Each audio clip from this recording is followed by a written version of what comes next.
व्यंजन संधि चल रही है और व्यंजन संधि में अपन 8 नियम कर चुके हैं। उसके बाद देखिए आप अब अपन शुरू करेंगे आगम संबंधी नियम, यानी कि ऐसे नियम जिनमें शब्द के इन दो शब्दों के बीच में तीसरा एक शब्द आ जाता है, यानी कि तीसरे शब्द का आगम हो जाता है, उन्हें हम आगम संबंधी नियम कहते हैं। और उसमें पहला नियम है अपने आगम संबंधी नियमों में अगर इसी क्रम में चले तो 9वां नियम आएगा कि यदि किसी स्वर के बाद 11 स्वर है, 11 स्वर में से किसी के भी बाद में क्या आ जाए, छ आ जाए, छ आ जाए तो ये छ के और इन तो मध्य में किसका आगम हो जाता है, च का आगम हो जाता है। जिसमें को आप अगर किसी स्वर के बाद छ आ जाए तो मध्य में च का आगम हो जाएगा, जिसे प्रति प्लस छवि। अब देखो आप यहाँ पर प्रति में यहाँ पर इसमें ई की मात्रा यानी कि ई स्वर आ गया और यहाँ पर क्या गया, छ आ गया, क्या गया यहाँ पर छ आ गया। तो अब देखो आप ये क्या हो जाएगा, बीच में च का आगम हो जाएगा, प्रति छवि, ये च आ गया और ये छवि का छवि लिख दिया। तो इसमें देखो आप प्रति भी ऐसा कैसा ही है और छवि भी ऐसा कैसा है, बीच में केवल ये हो गया च का आगम हो गया, प्रति छवि। वैसे यहाँ होगा पितृ छाया, तो पितृ छाया हो जाएगा। अब यहाँ देखो आप त्रि, इसमें का ये मात्रा री की, तो री क्या है, स्वर है, तो री के आने के बाद और बीच आ रहा है, इसलिए बीच में किसका आगम हो गया, च का। यहाँ देखो आप वी प्लस छिन्न, तो ये हो जाएगा अपने विच्छिन्न। यहाँ पर वही है, आगे आपके आ रहा है वी, वी में ई है यानी कि स्वर है और बीच से आ रहा है, इसलिए बीच में च का आगम हो गया। स्व प्लस छंद, इसका हो जाएगा स्वच्छंद। यहाँ पर भी वही है, इसमें अ है, स्वर है और यहाँ छ है, इसलिए यहाँ पर बीच में च का आगम हो गया। प्रच्छन्न, प्रच्छन्न छिपा हुआ, ये देखो यहाँ छ है और प्र, इसमें अ है, तो स्वर के बाद किसी भी स्वर के बाद आए और किसी भी स्वर के बाद छ आ जाएगा तो वहां पर किसका आगम हो जाएगा, च का। अनुप्लस छेद, अनुच्छेद, ये च का आगम हो गया। मातृ प्लस छाया, मातृ छाया। फिर देखो आप परिप्लस छेद, ये हो जाएगा अपने परिच्छेद। तरु प्लस छाया, तरु छाया, सब में यही होगा, च आ जाएगा। आच्छादित, आच्छादित। फिर लास्ट देखो आप छत्र प्लस छाया, छत्र छाया। देखिए सब में आपने देखा हुआ ये च आ रहा है, यहाँ भी च च, यहाँ च च च च च च और च आ रहा है। क्यों आ रहा है, इधर इनमें देखो यहाँ ईश्वर है, इसमें री है, यहाँ छोटा ई है, यहाँ अ है, यहाँ अ है, यहाँ उ है, यहाँ री है, यहाँ ईश्वर है, यहाँ ऊसर है, यहाँ आकुति स्वर है बुराई, यहाँ त्र, इसमें भी अस्वर है और पीछे देखो छ छ छ छ छ छ छ, सब में छ आ रहा है। और यदि किसी भी स्वर के बाद, यदि मतलब किसी भी स्वर के बाद अगर छ आ जाए, यानी ये स्वर आ गया और इधर छ आ जाए प्लस इधर, तो बीच में ये प्लस की जगह क्या हो जाएगा, सब में च का आगम हो जाएगा। बाकी ये दोनों सब ऐसे कैसे हैं। यहाँ पर कौन सा नियम है, आगम संबंधी नियम है, यदि किसी स्वर के बाद छ होगा तो मध्य में च का आगम हो जाएगा। अगला आगम संबंधी नियम है अपने नियम नंबर 10 के बाद कि यदि परि उपसर्ग के बाद, अब अपने को पूरा उपसर्ग देखना है, यदि परि उपसर्ग के बाद क हो, क्या हो, क हो, तो मध्य में यानी कि इनके बीच में किसका आगम हो जाएगा, ये स का आगम हो जाएगा। जैसे यहाँ पर है परि प्लस कार, देखो ये बन जाएगा आपके परिष्कार, ठीक है। परि भी वैसा का वैसा ही और कार भी वैसा का वैसा, दोनों शब्द वैसे के वैसे ही, आपको केवल बीच में क्या कर देना है, ये स कर देना है। पर आपके शब्द क्या है, आगे परि हो पीछे क हो, तो बन गया परिष्कार। आगे देखिए आप परि प्लस करण, तो ये परि बीच में आप क्या किसका आगम हो जाएगा, स का, ये स, तो बन गया आपके परिष्करण। परि प्लस कृत, तो ये बन जाएगा परिष्कृत। परि प्लस कारक, ये बन जाएगा परिष्कारक। परि प्लस कृति, ये बन जाता है अपने परिष्कृति। यानी कि सब में देखो आप बीच में स का आगम हो रहा है, बीच में किसका आगम हो रहा है, स का। और यहाँ पर परिकरण, परिकृति, परिकारक, परिकृति, यानी कि केवल परि के बाद में आपको देखना है क आ रहा है कि नहीं आ रहा। अगर परि के बाद में क आता है तो अपने क्या कर देना है, बीच में सब में इस स का आगम कर देना है, बीच में देखो सब में स लिख देना है आपको, तो वहां बन जाएगा आपको परि प्लस कार, परिष्कार, परि प्लस कारण, परिष्करण, परि प्लस कृति, परिष्कृति, परि प्लस कारक, परिष्कारक, परि प्लस कृति, परिष्कृति। अगला नियम है अपने आगम संबंधी नियमों में नियम नंबर 11, यदि सम उपसर्ग के बाद, अब पूरा उपसर्ग देखना है इसमें, कि सम उपसर्ग के बाद क्या हो, क हो, अगर सम उपसर्ग के बाद क होगा तो म तो अनुसार में बदल जाएगा। ये जो म होगा ये तो किसमें बदल जाएगा, ये बिंदी लग जाएगी उसकी, तो बदल अनुसार में बदल जाएगा। तथा दोनों के बीच में एक ये आधा स, बीच में स का आगम हो जाता है। आगम संबंधी नियम पढ़ रहे हैं अपन। तो देखो आप सम प्लस कृत, तो यहाँ पर सम आ गया पूरा उपसर्ग, ये तो कहता है पूरा सम, बाद में क्या आना चाहिए, देखो क आ गया, तो बीच ये म तो किसमें बदलेगा, ये अनुसार में बदल जाएगा। और ये बीच में मध्य में किसका आगम होगा, स का, तो ये स, और कृत ऐसा कैसा लिख दो, बन गया अपने संस्कृत। फिर अगला है सम प्लस कृति, तो इसका क्या हो जाएगा, ये बिंदी महत्व अनुसार में बदल गया और बीच में स का आगम हो गया और बन गया आपके संस्कृति, कल्चर। सम प्लस करण, ये महत्व अनुसार में बदलेगा, ये बदल गया और यहाँ पर बीच में किसका आगम होगा, स का, तो ये स और बन गया अपने संस्करण।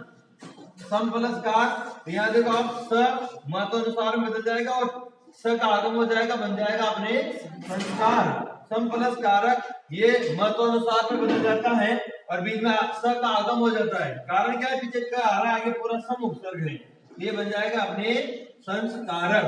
तो सम प्लस कर संस्कृत, सम प्लस करती संस्कृति, सम प्लस करण संस्करण, सम प्लस कार संस्कार, सम प्लस कारक संस्करण संस्कारक। कारण क्या है, आगे पूरा सम उपसर्ग देखना है आपने, पूरा सम उपसर्ग देखो, पीछे क देखना है। अगर पीछे क आ रहा है तो इस म का तो अपन ये बना देंगे अनुस्वार और बीच में अपन इस स का आगम कर देंगे। सब में देखो स का आगम हो रहा है सब में। ये नियम 11 कंप्लीट। आगम संबंधी नियमों में ये अपने व्यंजन संधि का नियम है 12वां नियम। इसमें क्या होता है, अब यहाँ देखो यदि म के बाद, अब पहले तो अपन क्या देख रहे थे, सम देख रहे थे, लेकिन आपको केवल म देखना है। लेकिन म के बाद कोई अन्य व्यंजन हो, कोई अन्य व्यंजन यानी कि क नहीं होना चाहिए, क होगा तो संस्कृत हो जाएगा ना। तो यहाँ पर कोई अन्य व्यंजन हो तो म किसमें बदल जाएगा, अनुस्वार में बदल जाएगा। कैसे, देखो सम प्लस ला, अब पूरा सम मध्य को आ गया, यहाँ देखो अब म है और पीछे ल है। भाई अगर सम उपसर्ग तो कहाँ दिखना है, जहाँ पीछे क हो। अब यहाँ पीछे क थोड़ी अन्य व्यंजन आ गया, यहाँ ला आ गया, तो क्यों ला को क्या करना है, इस म की बिंदी बना देनी है, अनुस्वार बना देना है। देखो स ये बिंदी बना दी और इसी के ऊपर बनेगी बिंदी, ला के ऊपर मत बना देना। तो ये बन गया अपने संलाप। संलाप का अर्थ होता है आपके जैसे भाग्य। किम प्लस हुआ, तो यहाँ पे बिंदी बना दो ये और हुआ का हुआ लिख दो, किम हुआ।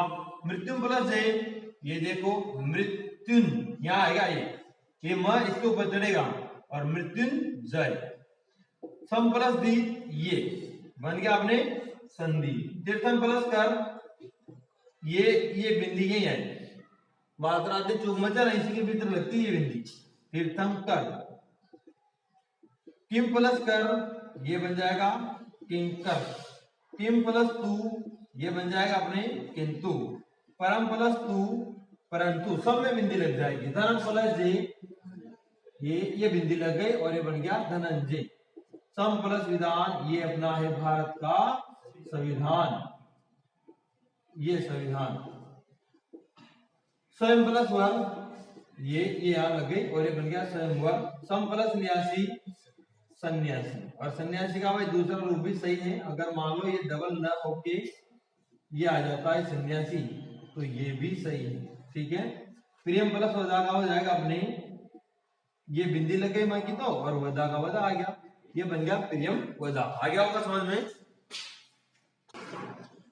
अपने व्यंजन संधि का है नियम नंबर 13 और ये क्या कहता है कि यदि अहन के बाद, ध्यान से देखना इसको, इसमें यहाँ हल चिन्ह भी लगा हुआ है।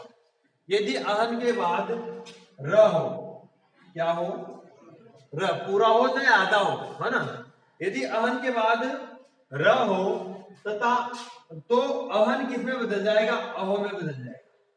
यानी कि पूरा अहन ही क्या हो जाएगा, अहो हो जाएगा, पूरा का पूरा ही चेंज हो जाएगा। क्या होना चाहिए, प्लस के बाद क्या होना चाहिए, र होना चाहिए। तो ये अहन किसमें बदल जाएगा, अहो हो जाएगा, इसका अहो हो जाएगा। र तो र की जगह, लेकिन अहन का क्या हो जाएगा, अहो हो जाएगा। लेकिन मान लो कि अन्य व्यंजन हो, अगर इस अहन के बाद कोई अन्य व्यंजन हो तो ये अहन आहर में बदल जाएगा। किसमें बदल जाएगा, आहर में। यानी कि र होगा तो अहन में बदलेगा, और र नहीं होगा ना तो र आ जाएगा। अहरी तो हुआ ना, रही तो आया। तो देखो आप इधर नियम देखो, आप पहले ये देखो, ये ऊपर लिखने चाहिए थे वैसे, अहन प्लस रात्रि। अब पूरा देखो, अहन, इसके बाद र आ रहा है, आ रहा है र, तो क्या करेंगे इसका अहो करेंगे। तो देखो ध्यान से देखो, पहले देखो इधर अहो, ये मैंने इसका आहन का क्या बना दिया, अहो बना दिया। पीछे क्या है रात्रि, रात्रि का रात्रि लिख दो। लेकिन जिसे सुनो अभी रुको, ध्यान से देखा करो, अहोरात्र अपन कहते हैं नवरात्रि, नवरात्रि नहीं कहते, नवरात्र कहते हैं। तो ई गायब हो जाता है, वो लुप्त हो जाता है, तो यहाँ पर क्या हो जाएगा, अहोरात्र ही रह जाएगा। अहोरात्रि नियम नहीं है, लेकिन ये शब्द बिल्कुल रात्रि ही सही रहता है। रात्रि तो अलग से रात्रि लिखेंगे, लेकिन अगर इसके साथ जुड़ जाएगा तो फिर वो रात्र आ जाएगा, जैसे नवरात्र। अगर रात्रि तो अलग से कहेंगे तो रात्रि कहेंगे, लेकिन अगर नव के पीछे जुड़ जाएगा तो क्या हो जाएगा, नवरात्र हो जाएगा। तो ई हट जाता है पीछे, तो ये क्या हो गया, नव अहोरात्र। अहन प्लस रूप, इसको देखो, अहन के बाद र हो तो अहन किस में बदल जाता है, अहो में बदल गया, और रूप का रूप लिख दो, क्या बन गया, अहो रूप। ठीक, अब इसको समझो, अहन प्लस मुख। अहन के बाद यदि र नहीं हो, बस आपको ये ध्यान रखना है, र नहीं होगा तो क्या बनेगा, अन्य व्यंजनों का क्या बनेगा, अहर। देखो अ ह, अब ये र आधा है, ध्यान से देखना, और यहाँ पर कोई स्वर भी नहीं है जिसकी मात्रा लगेगी, तो आधा ही रहेगा, और इसके ऊपर ही आएगा वो, किसके ऊपर आएगा, ये आएगा। क्या बना, सुबह का जो प्रातः काल का समय होता है अहरमुख होता है, सुबह का उगता हुआ सूर्य अहरमुख। ठीक, यहां देखो आप अहन प्लस नाम, तो देखो ह, अब र नहीं है ना पीछे, तो र ले आएंगे, बस यही करेंगे, पर र नहीं है तो र ले आओ भाई, र नहीं है तो र ले आओ, अन्य व्यंजन आ रहा है ना, तो यहाँ क्या करो, ये लो, बस वो सीधा है। अहन प्लस पति, इसमें भी ये कर दो, अह पति, आहर पति, दिन के पति, अहन कहते हैं दिन को, अहन का अर्थ क्या होता है, दिन होता है। सुबह का मुख हो गया, दिन का अहन, यानी कि दिन का नाथ कौन है, सूर्य होता है। आहर पति, दिनों का पति भी सूर्य। आहर निश, अहन प्लस निशा, यहाँ देखो अब र नहीं है ना, तो र कर देंगे, तो अहर, अब यहाँ पे निशा नहीं रहेगा, या अहर निश रहेगा, आ गायब हो जाएगा, ये अहर निश, मतलब दिन और अहर निश, दिन और रात, कौन सा समास, द्वंद्व समास। अब इसका बहुत खतरनाक मामला है, अहन प्लस अहन, तो अपने को र लाना है पहली बात, ठीक है, तो यहां तक तो कोई देखिए, न की जगह क्या लेंगे अपन, र। अब इस को तो इस र में मिला दो, हो गया पूरा, अहर हो गया, अह, फिर ये ह और आ जाएगा, और इस न का यहां से लोप हो जाता है, तो अह रह, बस ये रह जाता है, ठीक है, अह रह। अहन प्लस अहन की क्या संधि होगी, अह रह, समझ गया ना, ये र में मिल गया, तो ये ह रहेगा, और इस न का लोप हो जाता है पीछे, ठीक है। एक बार और देख लो इसको तो बंद कर।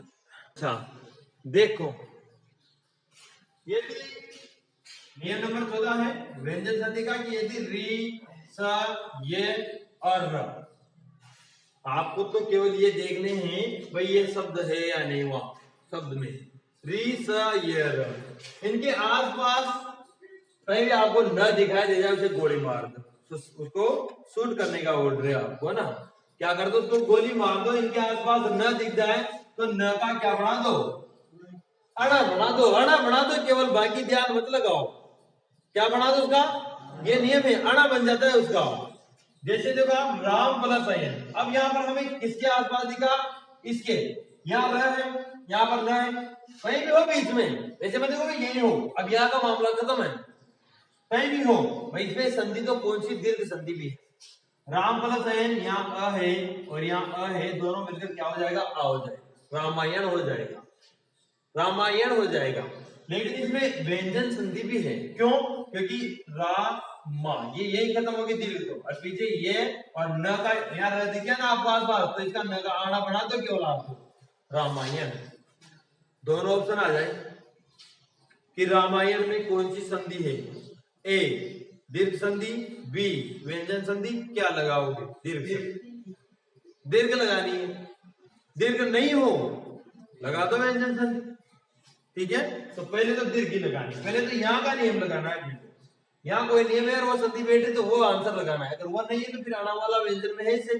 तो रामायण हो गया। देखो नारा प्लस है, यहाँ र दिख गया तो इस ना का क्या कर दो, अणा कर दो, नारायण। यहाँ पर भी देखो आप दीर्घ संधि है ना, लेकिन यहाँ क्या होगा, अणा हो रहा है इसलिए ये व्यंजन भी। परि प्लस मान, ये इसका क्या हो जाएगा, परिमाण। इसमें तो व्यंजन ही आएगी क्योंकि बीच में कुछ हो ही नहीं रहा, सही हो गया तो केवल पीछे आना हो गया। उत्तर प्लस अयन, उत्तरायण। यहाँ भी देखो यहाँ दीर्घ है बीच में तो और मिलके आ हो रहा है, लेकिन पीछे न का क्या करते हैं हमने, अणा कर दिया। परि प्लस नए, परिणय। इसमें भी व्यंजन है। परि प्लस नाम, परिणाम। क्या होगा आपका परिणाम, बड़े होगा, बड़े तैयारी करोगे लोग। पर प्लस नए, प्रणय। पर प्लस नाम, प्रणाम। नॉर्मल आपका से संयोग भी है इसमें कहीं में, लेकिन अपने तो ये देखना है व्यंजन में ले लेंगे अगर ऐसा शब्द आएगा तो, और अगर ऐसे मिल रहा होगा आ रहा होगा तो वो दीर्घ में भी आ जाता है। ठीक है, व्यंजन संधि और व्यंजन संधि का नियम नंबर 15 क्या कहता है कि संस्कृत के कुछ शब्दों का अंत न से होता है। संस्कृत के कुछ शब्दों का अंत न से होता है, परंतु उनमें संधि होने के बाद वो जो शब्दों के पीछे न होता है वो गायब हो जाता है। अंतिम वो जो लास्ट में न होता है वो लुप्त हो जाता है, उसको हटा दिया जाता है। तो देखिए कैसे हटा दिया जाता है, पश्चिम प्लस राग। अब ये अंत किसे हो रहा है, सब में देखो आप न न न न न न, सब में अंतिम न आ रहा है, तो जब इनकी संधि होगी तो इस न को हटा दिया जाएगा।